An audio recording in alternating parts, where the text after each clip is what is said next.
we come to this Sunday, that we come closer to the journey of the cross.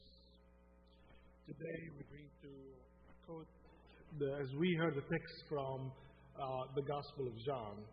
And as you may notice that most of my recently sermons been quoted between Mark and John.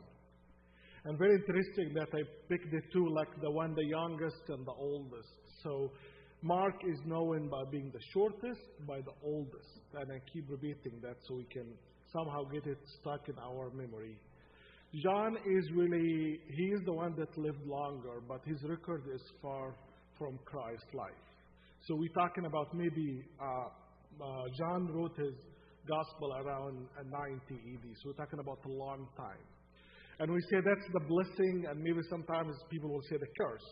Because the longer you live, the longer you witness. You witness good things, but also you're going to witness some catastrophe. So Mark did not watch more of what the church is, what Christianity is going to be. So they are really in a very interesting perspective. One is the youngest in his perspective about what Christianity would be, because he did not see it yet. But John actually lived and see things.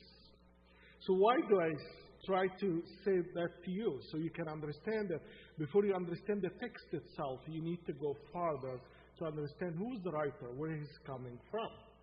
And take you back to when we talked about the symbols of every gospel. Do you remember what was the symbol for Mark? Remember what animal was for Mark? The lion, right? And for John, do you remember?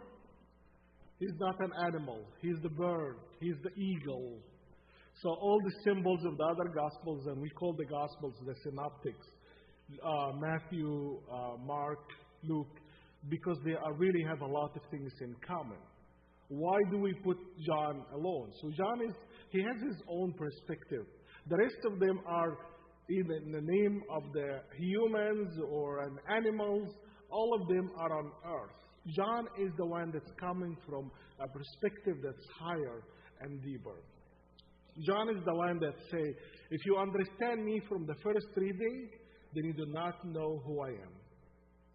John is his way, if you just get it like, I got what he's talking about. That's why many scholars will think about he can be, his way of writing is part of like a mystical writing.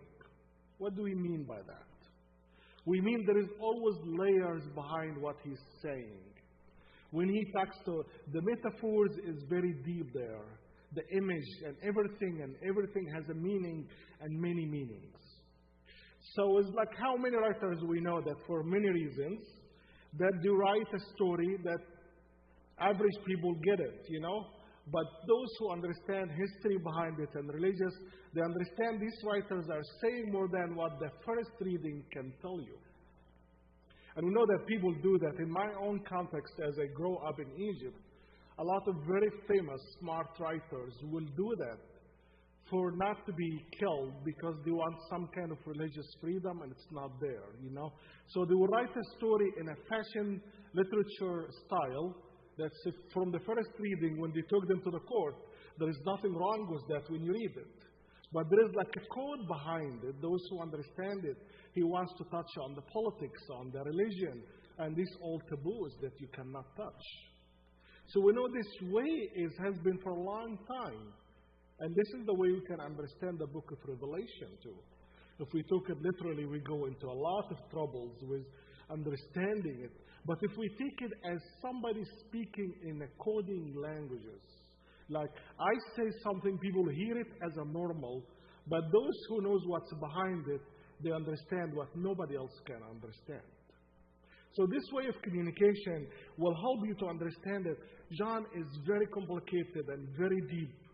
And if you think that you get it from the first reading, go again and read it again. So that's why John is even starting his Gospels.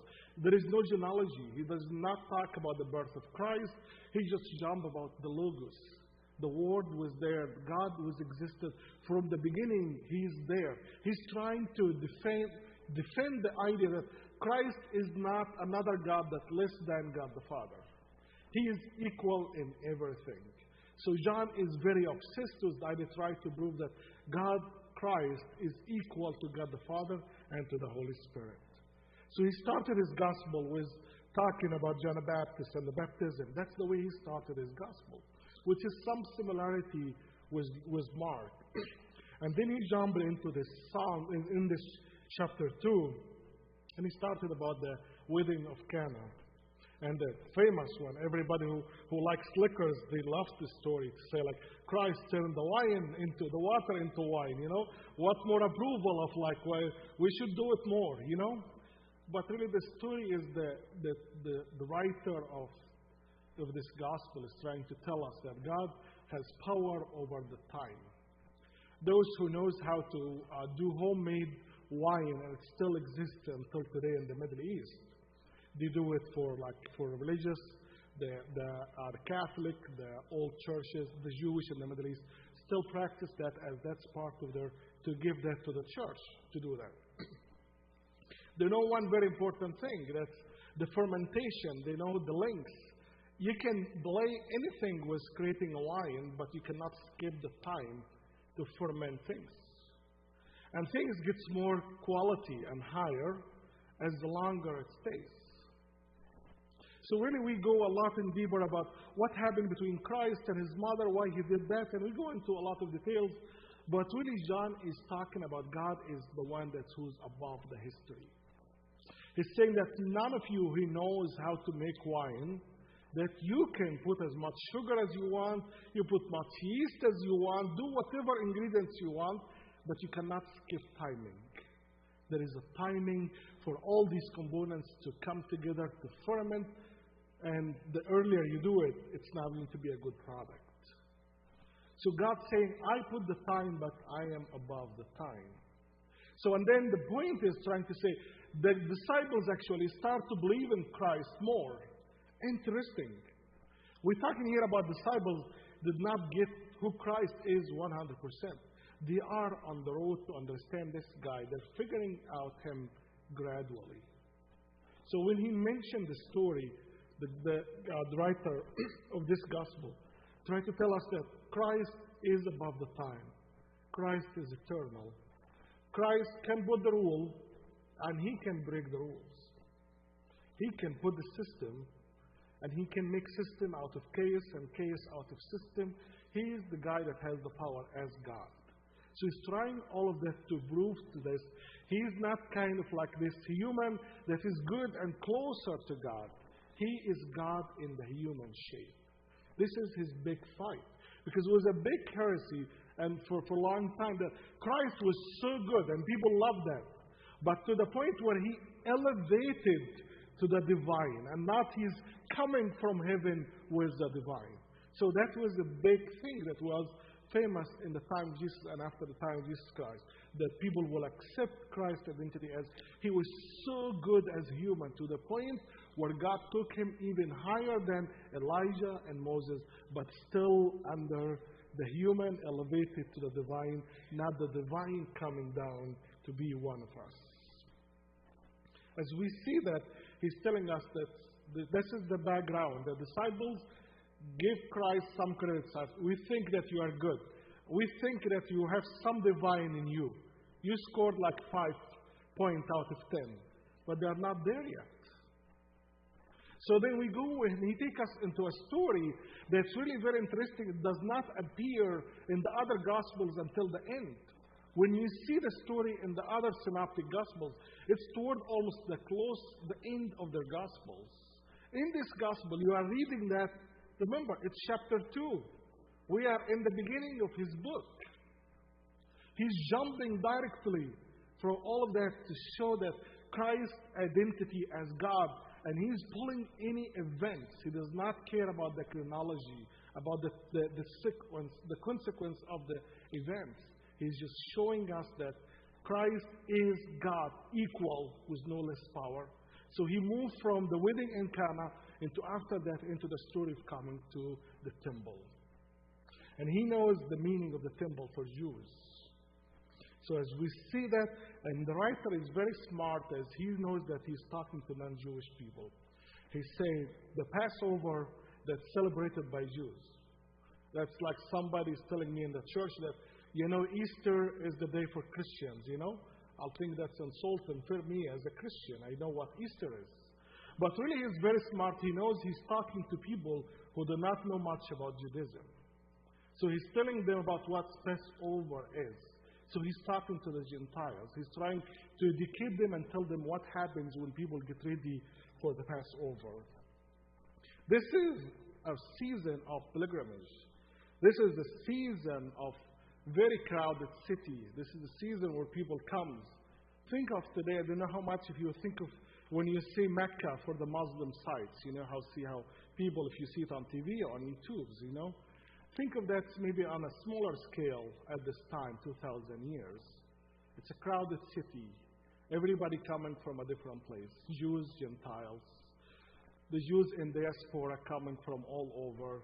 And their dream is to come and offer an animal and give them money and do all of that. That's not it. Coming from overseas, you are different. You are a Jew, but you're not an A+ Jew. You are a Jew coming from outside of Jerusalem. If you are coming from the northern part, you are a Jew, but kind of like less. If you are a Jew coming from Egypt or Tunisia or the Middle Eastern, you are even with a less grade there. So you are coming there, and there is a lot of ideas about you guys not a good Jew. You are not 100% clean. You mix with these other people. So then when they are coming to that, there is a lot of rules. We need to make you clean. You need to do a lot of things. You need to do first to change your money. So you are coming with a currency that's coming from anywhere. You need to change it into shekel. Whatever denari or the coins that they use, you have to change it. So then it started as, how can I change the money? And then I come with an animal. If it's a goat or a sheep or an ox, okay, I got my animal to sacrifice. What should I do? And then the priest has to come and check it and say, oh, it seems really it's not walking okay. I think like there is a broken leg here and there. You cannot have that pass.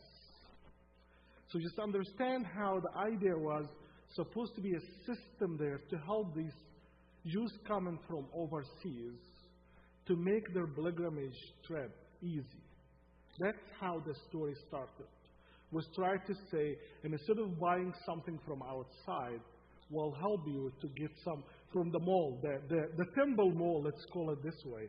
The temple mall that's outside in the corner for the Gentile, and where you can pick, you can change your money. So maybe sometimes we feel like, oh, that's so corrupted thing. And I have a different reading of that. That's a business that started to help the mission of the temple, that later became the temple is part of their business. So the idea was try to make some things to make the trip, to make these people who are so worried about how can I change my money, how can I pick the right animals, how can I do the right things, and try to say, we can take this off your shoulders so you can focus on being here in the Holy Temple. You can focus on being here enjoying this moment. That was the beginning, and that's the big lesson that how many times the church or Christians start good missions, and they do some business. And then we forgot that the business was supposed to reflect our mission and not the way around. Sometimes the business of the church grows bigger and better and more profitable to the point we forgot why we started this business. We forgot that many good missions in the world started. We forgot the idea of education and health care was actually started as part of the church caring for people. When normally the pastor or the priest will sit with the children, and he's the only one in the village knows how to read and write. What happened? He will teach these kids how to read and write. That was the early natural way of having a school without calling a school. Without having a school, without burning people with how much they have to pay. The church was really the front runner of caring about people. When the nuns stepped in and acting and doing that, even until today we call them sister, as the idea is coming from caring for patients. It started from this tradition. That's our tradition. Do not blame the Jews when you think about that. And we think that we are being somehow anti-Jewish. The Jews is you and me. They are an example of human being, how they can start at any time a good mission and somehow they get lost in the middle. Does the church need to do business?